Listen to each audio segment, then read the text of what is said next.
Hello, beautiful soul family. Rebecca here, your vibe mentor, bringing you another video on how to raise your vibration so you can live your best life. Welcome to Monday Magic, my favorite day of the week, where we do an intuitive energy reading on the current energies as I read them, which will be different for some people. And if you are a part of the soul community or on a similar ascension path, you may experience similar energies, and it's oftentimes helpful to know that you are not alone, that we are all in this together. So that's why I do these videos. So don't shoot the messenger. If you are experiencing a different kind of energy, that's a-okay. We have not yet fully understood the rhyme or reason as to who experiences what, why, and when, but there does seem to be some location similarities, possibly ley lines. You never know. Ongoing discussion for sure. So let's dig in. How is everybody feeling today? I know that it has been an interesting few days. This last week has been definitely very curious. I would say I have a strong sense of a lot of physical changes, a lot of hunger, excessive fatigue, very vivid dreams, lots of solar activity, lots of Schumann resonance activity, lots of solar flare activity. So plenty going on, no shortage of things to talk about. And so when we have a lot of different inputs happening in our life, not just external changes and the momentum of what is coming, like we've been talking about in the past weeks, but also, solar energy can have a very big impact on our bodies, as well as the Schumann resonance being an electromagnetic field of the earth. Also, given we are electromagnetic beings, of course, that's going to impact us. So there's just a lot for our body to adjust and adapt to. And so go easy on yourself. Know that we are all in this together. Nobody can escape the incoming energies, although we may experience them differently. Just really make sure to take care of your body and get a lot of rest, all the stuff, right? Put your feet on the ground, drink the water, salt baths, yada, yada, yada. Really support the body and go easy on your body when it asks for extra food and you say, well, I really shouldn't be hungry, right? Or if it needs a nap and I shouldn't be tired, right? Don't should all over yourself.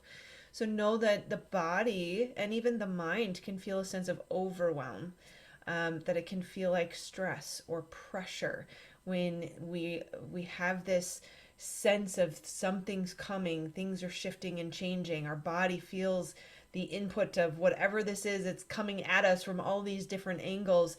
It can feel like overwhelm. And in psychology, there's something called the diathesis model, and essentially it's just comparing us to a cup of water. That we have the ability to sustain so much water, and when we have too much, we spill over. And so so the water is your stress level, right? And to empty out your cup, to empty out some of your stress requires things like napping or rest or doing something you love. Decompressing is very critical in these times, as well as noticing the mental pressure that we can put on ourselves. That if we know that there's a lot coming up, we've got a lot of exciting things. And an example in my life is I'm leaving for a week to go to a marketing convention, and my mother's going to come stay at the house, and so the house needs to be clean. And I'm also about to start a master's program, and so there's an orientation to take care of before I go spend a week in Florida, and so there's just that general sense, and it may be somewhat specific to me, which is why I kind of share what I'm experiencing. But oftentimes, what I find is the details are different, but the feelings are similar amongst the collective. So what can happen in those moments is the mind can start to compile the to-do list and say, oh my gosh, this is getting too much. I can't handle all these things.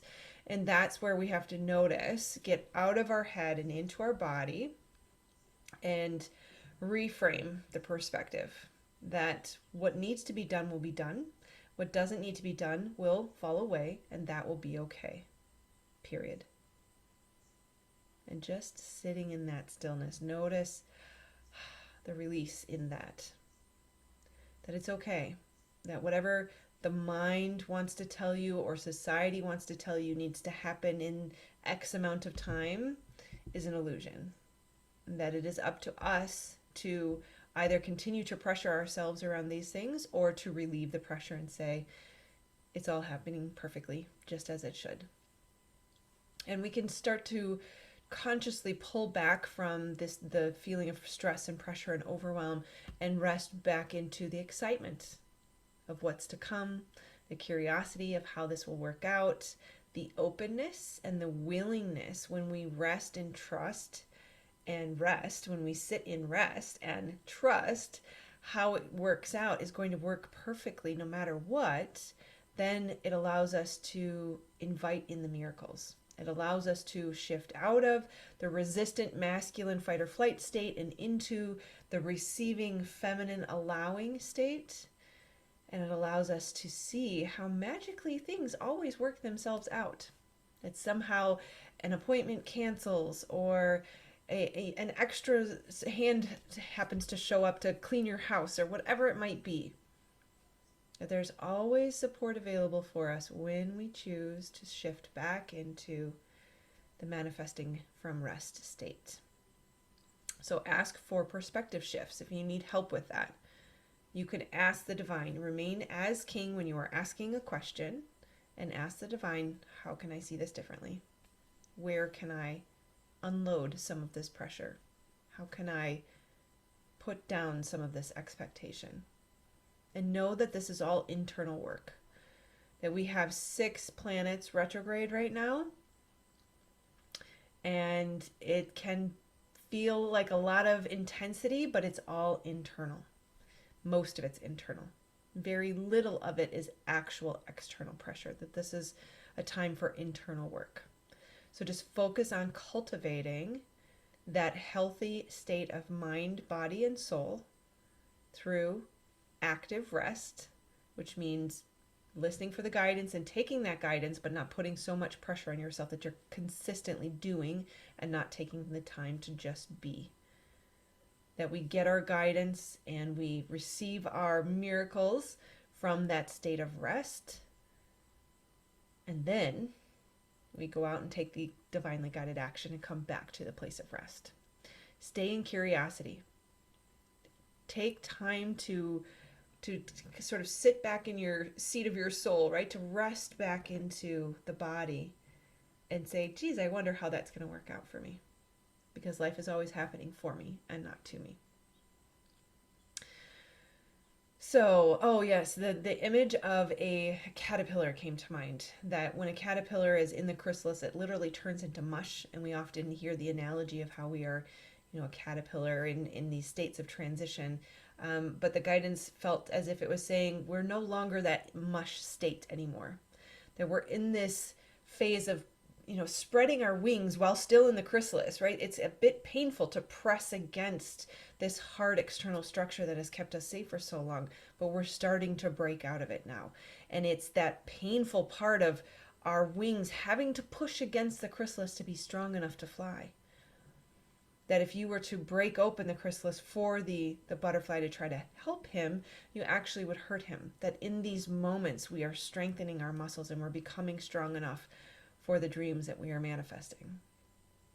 It is the pain that allows us to fly. And we can rephrase that, right? Because it is pain plus resistance equals suffering. We can think of this as like, the pain in the muscle when we're working out at the gym. It's not so bad. It aches a little bit. You kind of want to quit, but you push through it and you're really happy you're on the other side and you can say, I did it. So we're in the home stretch. And know that I will say that, and many months from now I may say it again, that we tend to ebb and flow in these states of energetic progress, that when we say it's the home stretch, it doesn't mean tomorrow, it doesn't mean next week. It can be a home stretch of internal growth. It can be a home stretch of external manifestation. Likely it's internal right now with all of these planets retrograde, but know that we are rounding the corner, and I've said that even in the last few months too, but we're starting a new phase now, and I get a strong sense of the old phase has mostly ended. It's still phasing out a bit. It's mostly gone. We're getting a sense of where we're going, but we can't quite see what that is yet, that there is the discomfort of the unknown still, but we have a feeling or a sensation of something's coming, something's shifting, something's happening, something big and exciting and amazing is right around the corner. So it can feel kind of funky to be in that in-between state sometimes. It can feel kind of funky to know that we're letting go. We've mostly let go, but it's not completely gone. And we're starting something new and it's coming and I can sense it, but it hasn't really started yet. And I'm not sure what that is. That's an in-between state. And in those moments, we can recognize where we're at and not resist it, because again, that's where the suffering is going to come, but rather ask the question, where do I have room to expand right now? In what way can I expand over here if I have a blockage here? Or if this door hasn't opened yet, maybe I can expand this way. And from an energetic state, I'm using directions, but really it's if I'm not sure where my career and my love life are going, but I am sure about my children, and I am sure about my home. Maybe I choose to spend some time beautifying my home or scheduling extra fun activities with the kids. You see what I'm saying here? So expand where you can and put your focus on what you can control, and know and trust that the rest is just around the corner. Home stretch, right? And to stay focused on what it is that you do want to create and not get frustrated or impatient with what has not happened yet. That manifestation most often does not work for people because they quit, because they give up too early. That sustained focus and attention over time is what actually creates the manifestation, taking action. And if we give up and we quit and say, oh, it doesn't work for me, this is my life, I can never change, I'll never get it right, those are the limiting beliefs that are going to keep you stuck where you are and manifesting more of the same. So use these moments where there's a bit of uncertainty, or maybe a little bit of overwhelm, or maybe even a little bit of aggravation. The people out in the world are clearly aggravated right now. It's up to us to hold this state of faith and trust and knowing of what is coming, that we are building heaven on earth as long as we stay focused on that which we want to create. And the Bible verse, if you follow me, you'll know that I often reference many ancient texts, often the Bible, because I was brought up in a Christian home, and I do see the Bible as valuable as the Emerald Tablets or other ancient texts. That we should not throw the baby out with the bathwater, that there are a lot of instructions in the book around how to use our manifestation mechanism and how to play this game called life. And if it helps me figure out how to do things better, then I think it has value and worth. And so I really wanted to share with you today, it was Philippians 4:8. It says, finally, brethren, whatsoever things are true, whatsoever things are honest, whatsoever things are just, whatsoever things are pure, whatsoever things are lovely and of good rapport, be there any virtue, if there is any praise, think on these things. And so to put that in everyday terms, basically it means only think about the good stuff. And I'm not a proponent of sticking your head in the sand and ignoring problems and pretending they don't exist. But there is a level of awareness where we know enough to know what's going on, and we also know enough to know that our focus and attention creates more of whatever we are focused on. And so if we want to create heaven on earth, we have to stay focused on positive things. So tell yourself a good story about what is happening in your life. Tell yourself a good story about where you're expanding or where you can expand and what is just around the corner, and make sure that you stay focused. Keep your eyes on the prize. We are going somewhere beautiful as long as we don't quit. All right. I love you guys. Happy Monday. I hope this goes well for you. If you're watching this on Facebook, you can jump over to my YouTube channel where you can find lots of videos. I post 7 days a week. If you're watching this on YouTube, you can definitely click this button to subscribe. Make sure you do like, subscribe, or share. Leave me an emoji comment. That would be grateful. I would be grateful, and that would be helpful for the YouTube algorithm. Otherwise, this video is customized based on your preferences. All right, take care, my friends. Namaste. I love you.